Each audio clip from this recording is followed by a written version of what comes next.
And it's not everyone that gets to play with people like Tiger Woods. So I took stock. I managed to fall off the stage.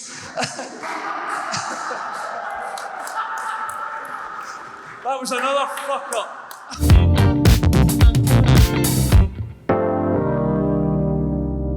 Evening, ladies and gentlemen.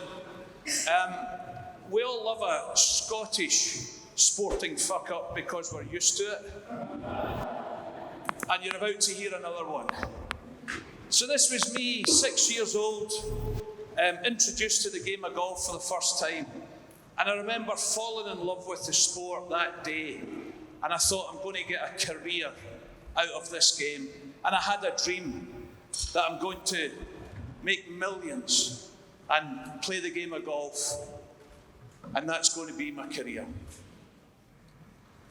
So I worked hard as a teenager. I worked hard, practiced a lot, won a golf scholarship to America, studied journalism, and played golf every day. And this was me in 1987, winning my first ever golf tournament as a collegiate player in America. But thank you. But it was always my dream to be a golf professional. That's all I ever wanted to do. And after this photograph, I spent 7 years trying to get on the big stage, the one that Rory McIlroy plays on. 7 years I tried to qualify at the school every year to go. Every year I failed miserably. And in 1996, eventually, I've done it. I've got my European Tour card.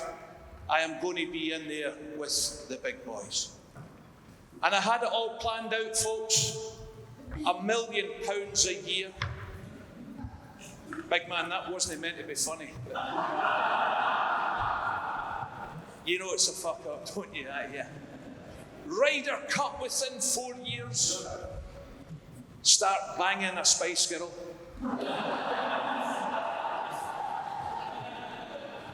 Baby Spice, preferably. Any one of the five of them, to be honest. But, so I've done it. I'm on the European tour. I'm going to be travelling the world that year. I took a £40,000 loan out of the bank. I was 25 years old. RBS gave me a £40,000 loan to pursue my career. But to be fair, at that time, RBS would have given you a £40,000 loan to become a serial killer for a career. It wouldn't have mattered. So I've taken a £40,000 loan out, which I thought was a small investment for the millions that lie await, because I'm a good golfer. It's just going to fall into place, and I'm just going to make millions, and I'm going to live happily ever after. So this was me playing in one of my first ever golf tournaments on the European Tour. You might recognise a chap I was playing with that day. Who said Will Smith? I played with Tiger in the first year I was on the European Tour, and this was me. Now, another thing about this photograph, what a head of hair I had. And this was it. I'm off and running. The world is my oyster. Signing autographs. Look at that. My fan club. Average age 9. Bit worrying, eh? But this was it. I had arrived. But at this point, guys, I've played about 10 or 11 events.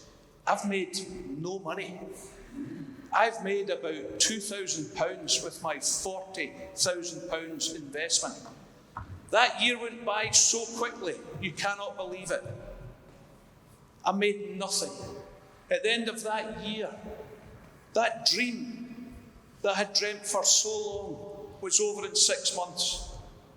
Total earnings that year, £5,100.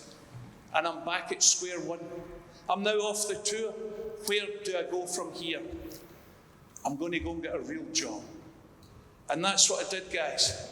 I put myself through training courses. I put myself through golf management courses. I put myself through media courses. I went and spoke to local charities because I realised at this point, you're not good enough. But it was great fun trying. And it's not everyone that gets to play with people like Tiger Woods. So I took stock.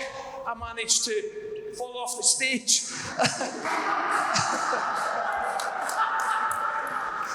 That was another fuck up. The fuck ups just get better tonight, don't they? So I started going myself through media courses. This was me last year commentating at the Scottish Open at Golphin Golf Club in Edinburgh with Rob McLean from the telly. Great fun.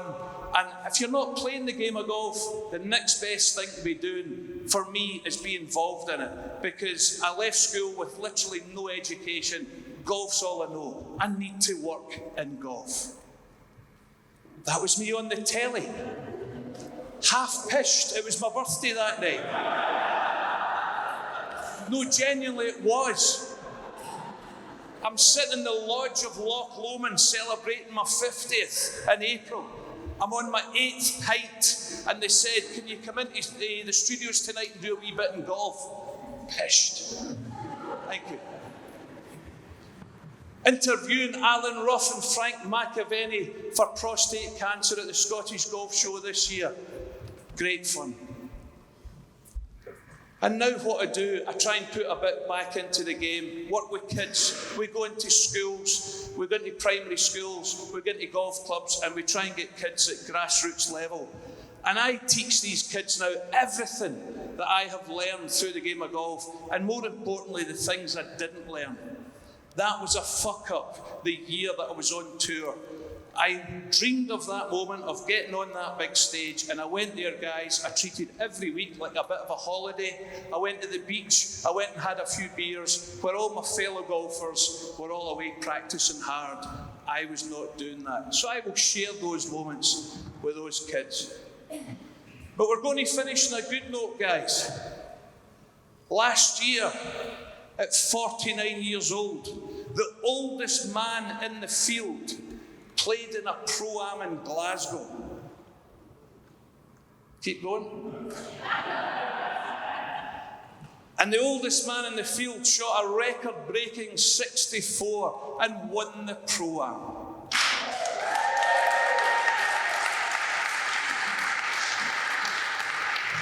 His first competition he'd won in about 15 years. So there's life in the old dog yet.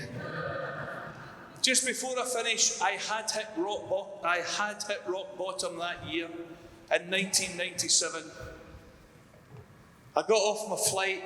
I had lost my tour card. I was in a bad way. I came in this night and I phoned the Samaritans. I said hello. He said hello.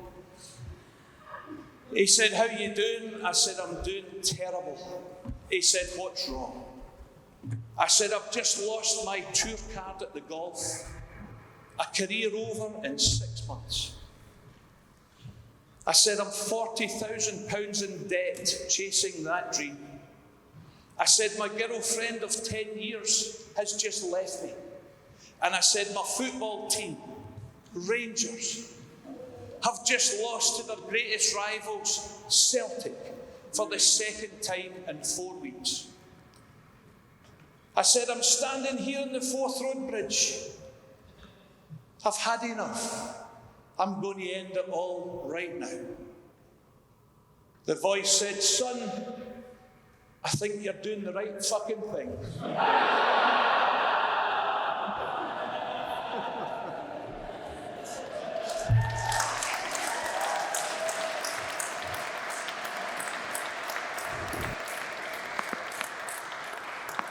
That was only a wee joke.